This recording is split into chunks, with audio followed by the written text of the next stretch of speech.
Hello, I'm Stephen Groom. Welcome to Let God Speak. This quarter's subject is called In the Crucible with Christ.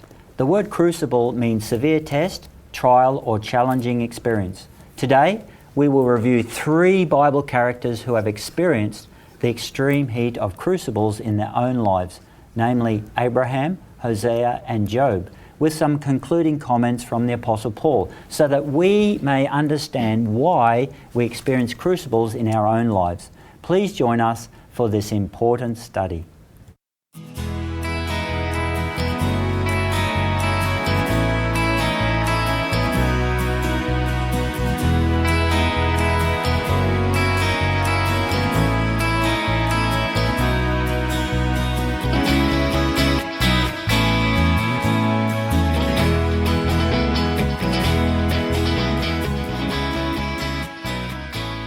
On our panel today, we have Lena, Yoon and Butler. Welcome, Lena. Hello, Steve. Let us begin our study with prayer, shall we? Yep. Dear Lord, please help us to understand why we have crucibles or severe trials in our lives through the experience of the 3 Bible characters that we'll be reviewing today. And we ask this in Jesus' name. Amen. Amen. Let us begin with our first Bible character, Abraham. And let us turn to Genesis chapter 22. And in this chapter, God asked Abraham to do something that must have been a crucible for his life, for him. What was it, Lena? Yeah, so we turn to Genesis 22, verse 2, and he said, "Take now thy son, thine only son Isaac, whom thou lovest, and get thee into the land of Moriah, and offer him there for a burnt offering upon one of the mountains which I will tell thee of." So here God commanded Abraham to sacrifice his own son, Isaac. Yeah, that was a strange and terrible test, may I say. Mm-hmm. And there's something that makes it even more strange. What was that, Rod? Well, it was strange because it involved Isaac. Isaac was a miracle child of Abraham and Sarah. The only son, wasn't it? Yeah, Abraham was 100 and Sarah was 90 when he was born. And it was through Isaac that God made the promise, the covenant promise, that Abraham's descendants would be like the dust of the earth, the numbers of the stars in the sky, and also like the numbers of the sand on the shore. Yes. So it was strange because Abraham was thinking, how can this be carried out? How can all this be given, this seed be generated, if Isaac is killed? It's like God's negating his own promise almost, isn't it? Yes. It would seem that way. So in God's command to offer Isaac as a sacrifice, did Isaac himself, the son, have any part to play in this command? Yes, so from Genesis 22, 7, actually in verse 7, the last part of it, Isaac asks Abraham, "But where is the lamb for burnt offering?"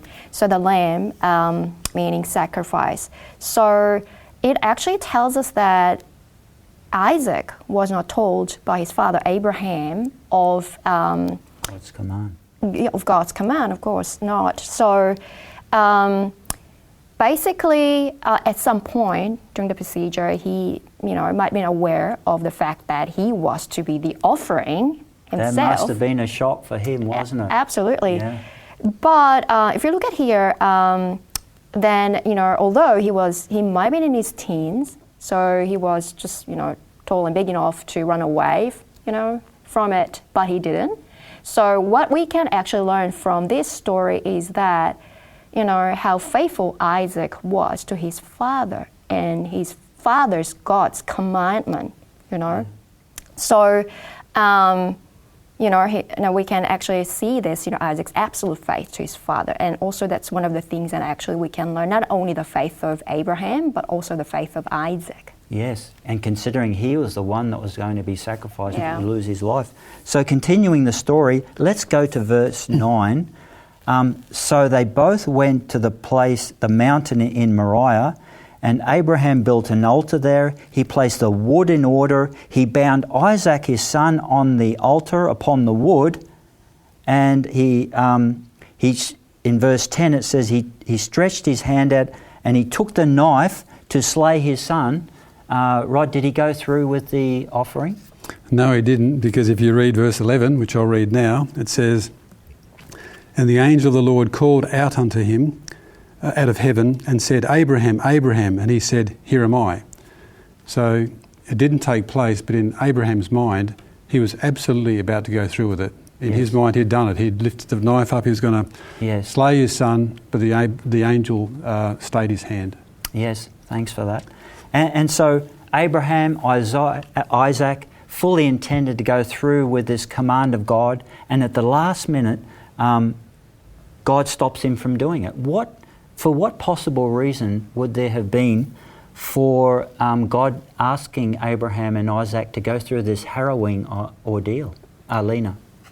There may be two reasons here we can see. Firstly, it's sort of a test for Abraham.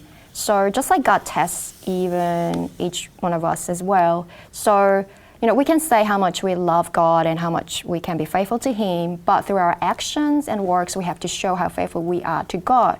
So likewise here, God actually tests Abraham. And so we read verse 12, so Genesis 22, verse 12, and he said, "Lay not thine hand upon the lad, neither do thou anything unto him. For now I know that thou fearest God, and seeing that thou hast not withheld thy son, thine only son, from me." So here God says, you fear me, right? So you have shown me your faith. So that is one of the reasons. And also the other one actually related to this and actually has shown to even other beings like unfallen and fallen beings in this universe as well. So they are the witnesses. And the other thing is we go to John 8:56. So here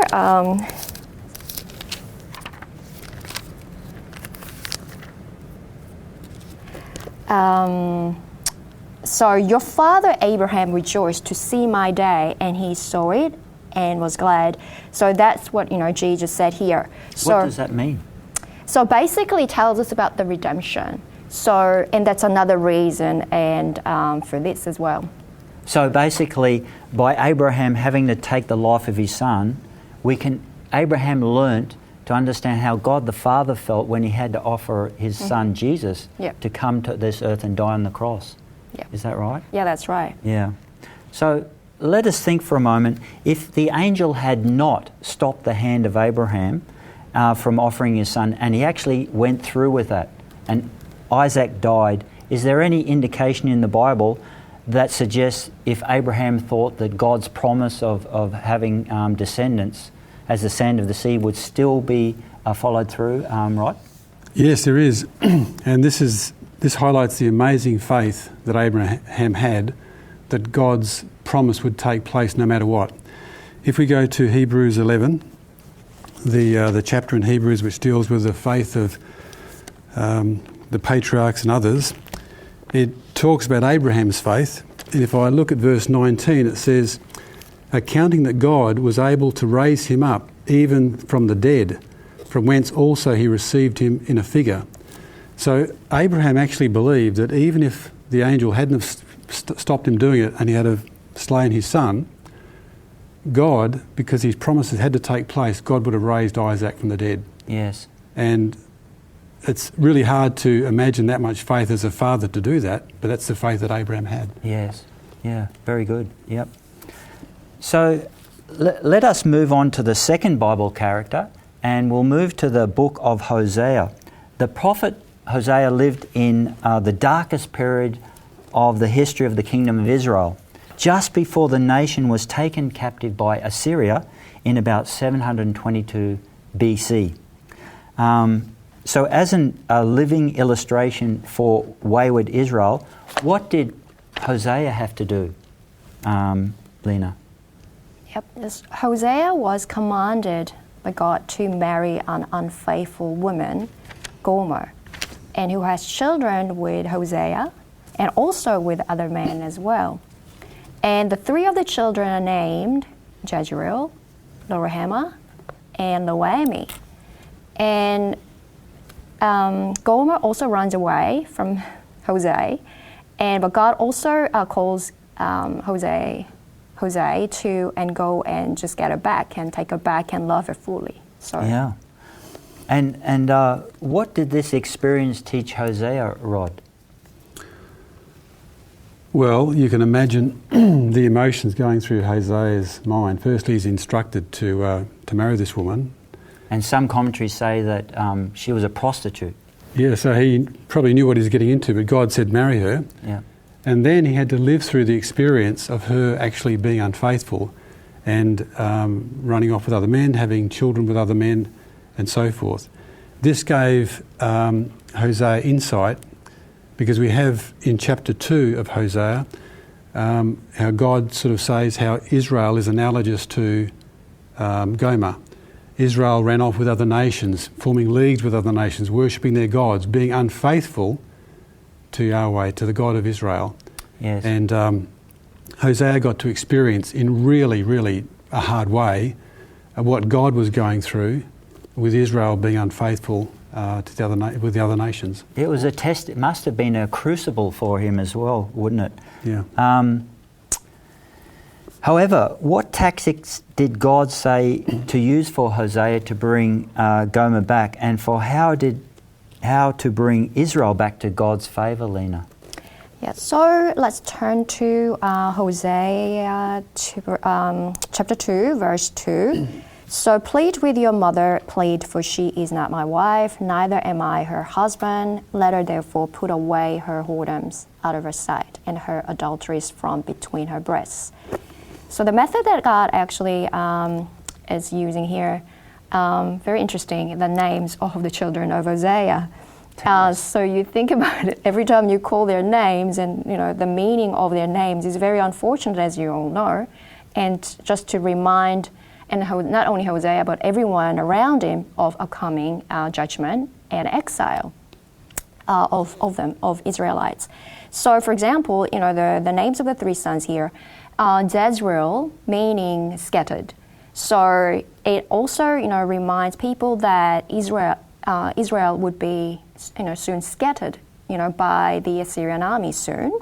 And also Lo-Ruhamah, meaning no mercy. So again, the same, it carries the same meaning, in judgment and exile. That God would show no mercy. No mercy anymore. Yeah, it's like the probation is closed, so no mercy. And lastly, Lo-Ami, meaning not my people. So God actually had to put up with very stubborn Israelites, and now there's no mercy anymore, and therefore they actually put away God too far away, so that they no longer be called his children. Yeah. So basically, God made Hosea have to leave God's experience through the names of the children. Yes, thanks for that. And what other tactics did God use in verse 6, Rod? Well, in verse 6, it says, "Therefore, behold, I will hedge up thy way with thorns, and make a wall, that she shall not find her paths." This is, again, prophesying that because of her unfaithfulness, Israel's unfaithfulness, there will be another nation, which was Assyria, would come down, will hedge it up. There will be captivity, there will be people taken away. The land will be made desolate with thorns. This is a prophecy that really hard times are coming, because other nations are going to come and make life difficult because of your unfaithfulness. Yes. So God would take his protection away from his people, so that the other nations would have access to them and make their life a ruin. Yes. So what else does this chapter say that God would do to Israel, and why would he do this, Lena?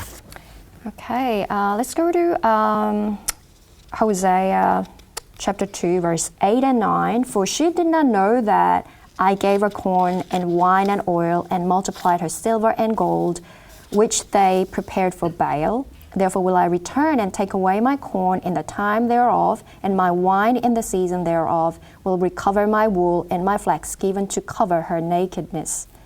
So basically, Israelites had taken for granted the things that were given by God, actually. So like here he says, their food, corn, wine and oil and things like that, and also their prosperity in trade and commerce as well. And so basically, instead of attributing to God, they attributed it to Baal. So therefore, God would take away from them, through disaster or, drought or, through invasions of the other nation. So they would know that these blessings do come from God. Him, yes. Yeah. And they're not getting them anymore. Yeah. Verse 10 reads, and I'll just read that, "Now I will uncover her lewdness in the sight of her lovers, and no one shall deliver her from my hand." What is this talking about, Rod? Well, it's talking about, we know in the story that Gomer, she is to suffer public disgrace, contempt, because of her immorality. And likewise, by the Assyrians or other nations coming to destroy or basically destroy Israel, the land will be made waste, and the other nations will see the destruction, and they will know that Israel has been destroyed because of the unfaithfulness to their God. Yes. So this is basically prophesying that their unfaithfulness will be revealed to everyone. It'll be all to see. It'll be for the other nations to see Israel's unfaithfulness, and it'll be to the public to see Gomer's unfaithfulness. Yes. Thanks for that. Well, that's enough for Hosea. Let us move on to our third Bible character, and that is the person of Job. Lena, who was Job, and how does the opening chapter describe this man, so we know what sort of man he was?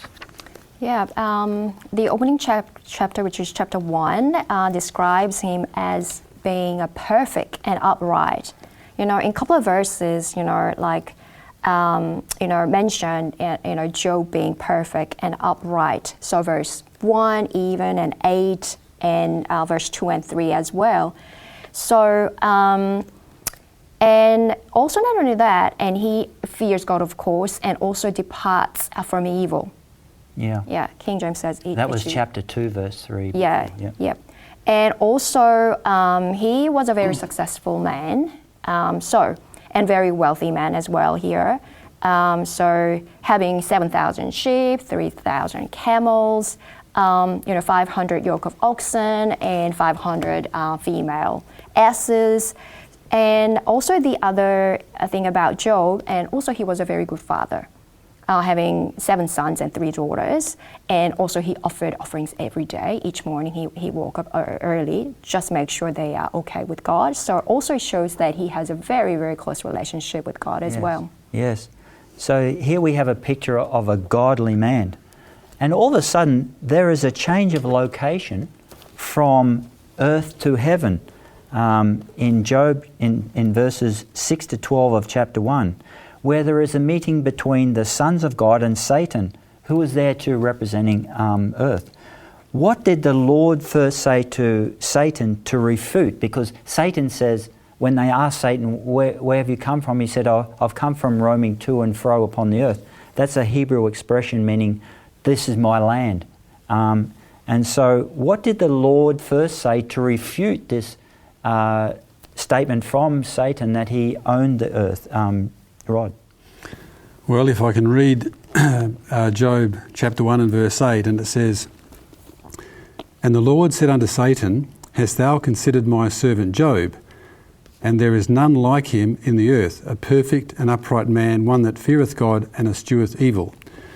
Again, you put this in context, Steve. Here's the devil, as you know, walking up and down, sort of making out that he runs the place. And God says, hang on, what about my servant down there, Yep. Who doesn't follow your ways, who is perfect, who eschews evil? This is a direct rebuke to Satan that he mustn't be running the place, because there's a person down there who is following me, who's faithful to me, obedient to me. Yeah. And so this is a very important point that oftentimes crucibles come to people who are following God. And that's important to know. So then Satan was allowed to go to earth and kill all his livestock, all his children, his 7 sons and 3 daughters, verses 13 and 19. How did Job respond? And this is what all the universe wanted to look at. Did he live up to God's prediction, Rod? Did he live up to God's prediction? Yes, he did. He was faithful in all that God said. And if I look at verse 20, it says, Then Job arose and rent his mantle and shaved his head and fell down on the ground and worshipped. And 21, and said, Naked came out of my mother's womb, and naked shall I return thither. The Lord gave, and the Lord hath taken away. Blessed be the name of the Lord. In all this Job sinned not, nor charged God foolishly. Yes. So he had all this calamity in his home life, his death and destruction, and yet he did not accuse God. He didn't shake his fist at God and say, why me? He just didn't charge God. And that's amazing, because in verses 9 to 11, Job was accused by Satan of being a rice Christian. That is, he followed God for all the benefits he got. So he probably does that for a lot of people that follow God anyway. Was this the end of Job's crucible or test, Lena? Did it finish there? No, it actually didn't finish there. So, how else was he tested? Well, so basically, Satan wanted to afflict him, right? So physically, so that was before he took away all his possessions, his livestock, his children, and his servants. But now he's allowed a more severe test. What was that test? He made the accusation that you can take things away from people, but it's only when you touch them personally, their flesh, yes, that they'll start to be unfaithful. Skin for skin, he says. That's right, and that's where what the devil did by sort of saying, "Let me touch his flesh." That was so. Yeah. So how could he have responded to this test, and how did he respond to it, Rod? How did Job respond to it? Yeah. How could he have? He could have denied God, couldn't he? He could have denied God. And let's face it, when you are suffering what Job suffered, and when you think about this, how could he have responded? He's just lost his income. Yeah. He's lost his family. Yeah.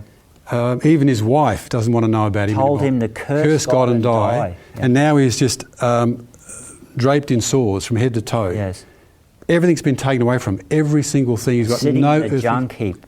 Yeah, so he's been top to the bottom, because a wealthy man, now he's got nothing. So in all this, he did not charge God. He did not.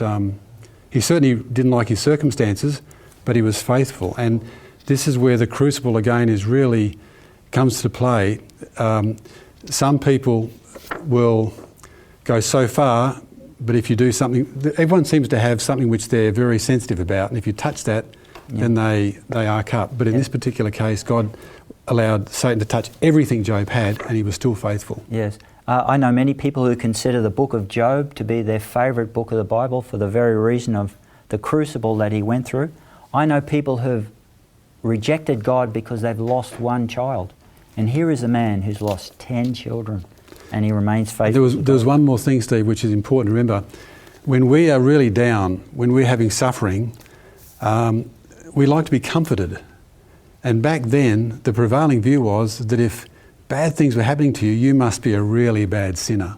And that's what his three friends said to him. His three miserable comforters, he called them, came to tell him all through those many chapters of the Bible. So even though he had friends come who were accusing him of maybe done some secret sin, he still did not sin against God and was faithful. And this is unbelievable faith when you think about it, because none of us go through what Job goes through. I think so, or very few people.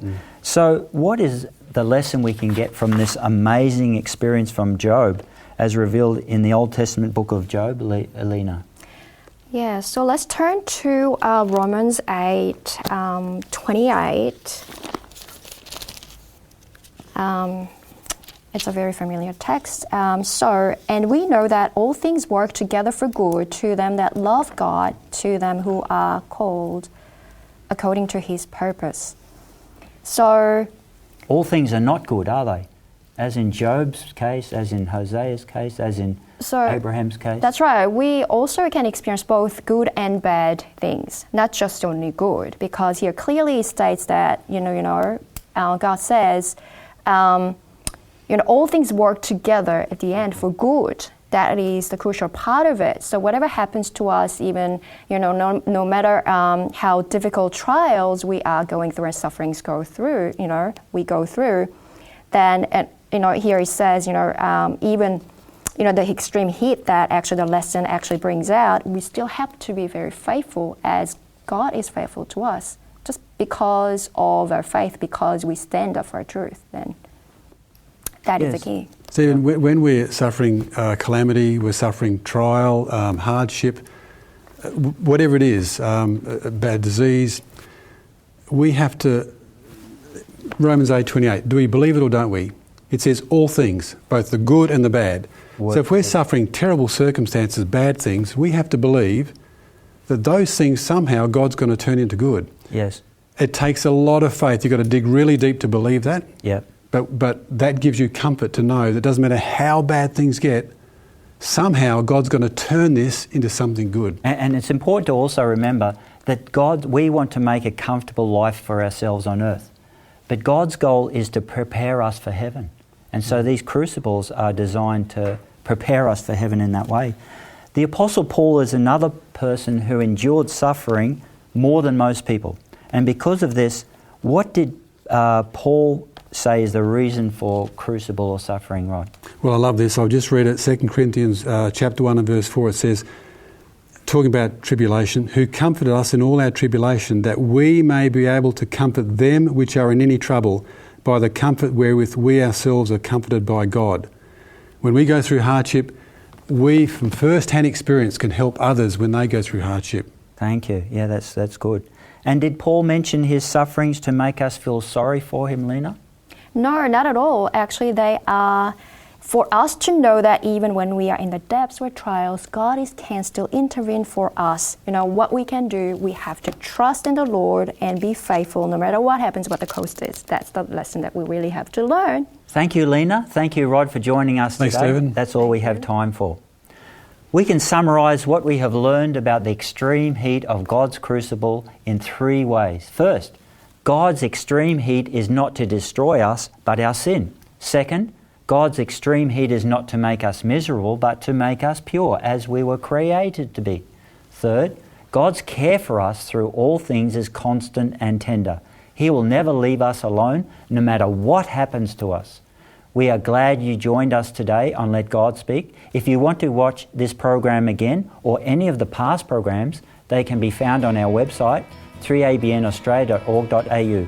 If you wish to respond, send an email to us on lgs@3abnaustralia.org.au. God bless.